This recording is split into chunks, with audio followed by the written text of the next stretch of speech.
Hi, I'd like to share a little process of how I created this little stop motion animation. Um,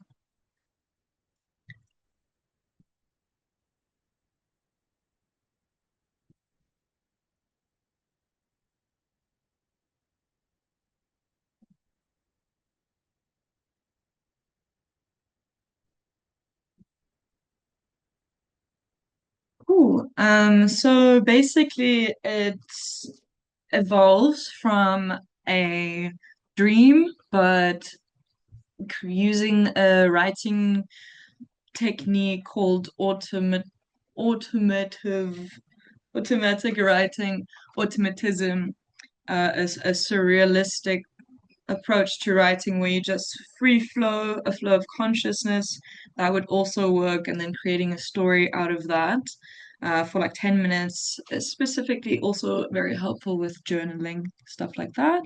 But for example, I love to write my dreams in the morning. Oh, it's very bright. Here we go.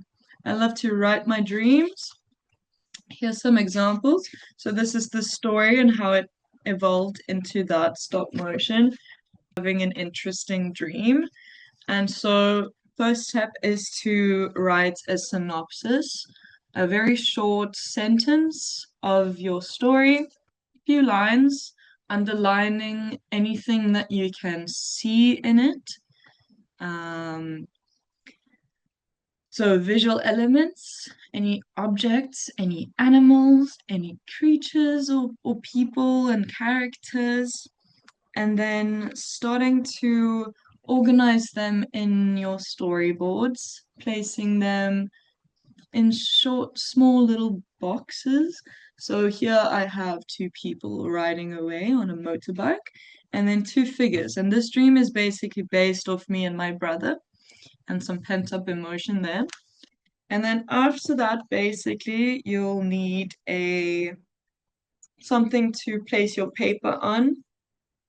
You don't need a very big piece of paper. For example, in the animation, I used a A5, and then you'll just start had this on my wall. So here's what remained of my animation. And basically, you start with whichever medium you choose. I chose some charcoal, some chalk pastels, and you start with drawing your first frame and possibly the background.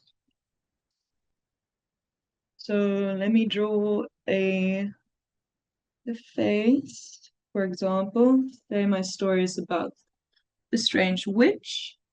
So there's my face. And then you have your first frame. I use a very homemade way of animating. So I've got jars. I place them like so. And then, of course, we also are in need of a glass pane.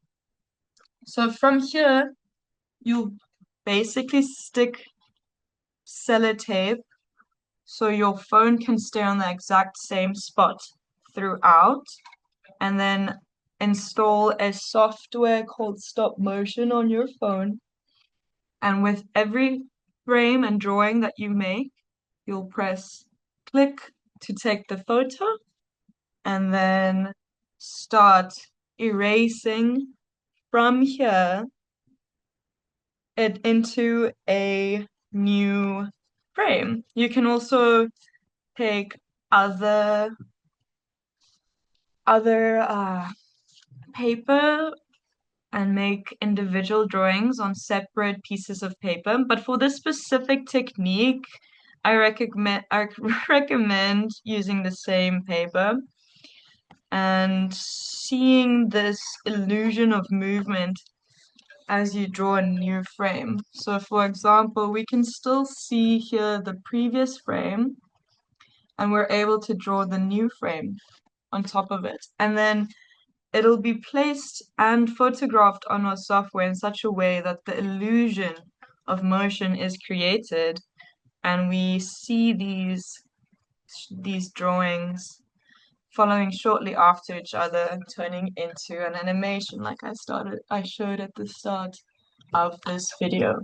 So it's important also at this bottom to have some tape on the side corners if you do choose to lift up and switch your paper and frames in between frames so that there's no shaking, no moving around of your frames. So for example, this is the first background, and I would draw and erase on top of that throughout, and that's the last frame we have there, for example.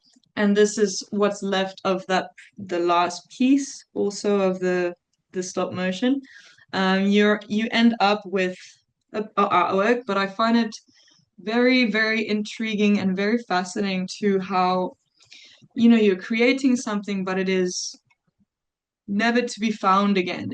You're not precious about it. It's about the flow, it's about the creation, it's about the expression and the exploration. I don't have, and I'll never have those first frames anymore because I erased on top and I found the precious art piece through the movement and not what's, the husk of the exploration.